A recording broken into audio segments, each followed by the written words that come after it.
Imagine this. You've tried every fancy gadget, spent a fortune on compost bins, and still, your garden refuses to thrive. Your compost pile smells, nothing breaks down, and you wonder if you're missing the key to it all. What if I told you the real secret to faster, richer compost is already sitting in your recycling bin? You won't believe how ordinary cardboard could be the game changer your garden needs. In this video, we'll show you how cardboard can become the heart of a thriving compost pile, turning what would normally be waste into rich, fertile soil. And the best part? No fancy gadgets, no complicated equipment. Just a little bit of knowledge and some basic materials you probably already have at home. Composting with cardboard is simple and efficient, and it starts with the material itself. Modern corrugated cardboard, the kind found in boxes, is typically made from recycled fibers bound together with natural starches. When used correctly, it creates the perfect environment for microorganisms and earthworms to thrive, accelerating the decomposition process and creating rich, healthy compost in a fraction of the time compared to traditional methods. But here's the best part.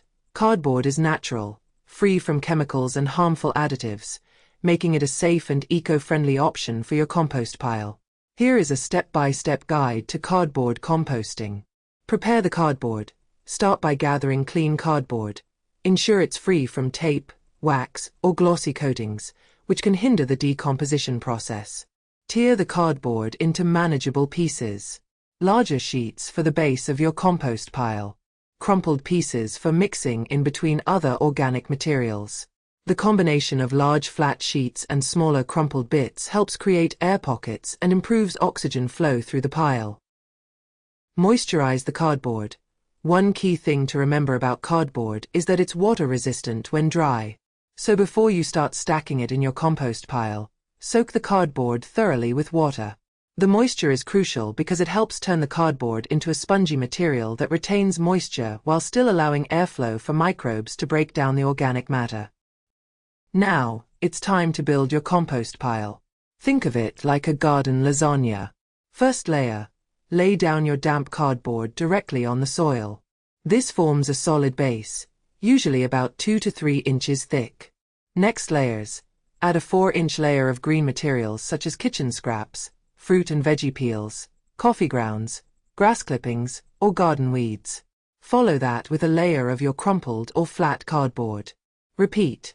Continue layering greens and cardboard until you've built a sizable pile, making sure each cardboard layer is soaked with water before adding the next. Cardboard works wonders for composting because it's a perfect mix of carbon-rich material and breathable structure. The microorganisms, bacteria, fungi, thrive in the moist, damp environment created by the cardboard, and as they break down the material, they generate heat that helps accelerate the process. Earthworms also love this setup. They find their way into the compost, helping further break down the cardboard while producing nutrient-rich castings that enhance your soil. In as little as a few months, you'll have nutrient-dense, dark compost that will enrich your garden soil. The result? Healthier, stronger plants and a 40% increase in yields, all while reducing waste in the process. Key benefits of cardboard composting. Quick decomposition. With the right layering and moisture, cardboard speeds up the breakdown process by improving air circulation and moisture retention, cutting down composting time. Cardboard provides a healthy, welcoming environment for the beneficial microbes and earthworms that are essential for creating high-quality compost. By recycling your cardboard in this way, you reduce landfill waste and give new life to a commonly discarded material. The finished compost improves your soil structure, making it more aerated and capable of holding water and nutrients, which in turn boosts plant health. Some gardeners might be concerned that cardboard will make their compost pile too dense or slow down decomposition. However, when used properly, cardboard breaks down beautifully and even acts as a natural moisture bank. Unlike other materials, it doesn't clump together or dry out. It keeps things balanced and breathable. If you're ready to transform your composting process and boost your harvests naturally, don't forget to subscribe to Guide to Green Thumb for more sustainable gardening tips and tricks. Share this video with your fellow gardeners and help spread the word about the power of cardboard in gardening.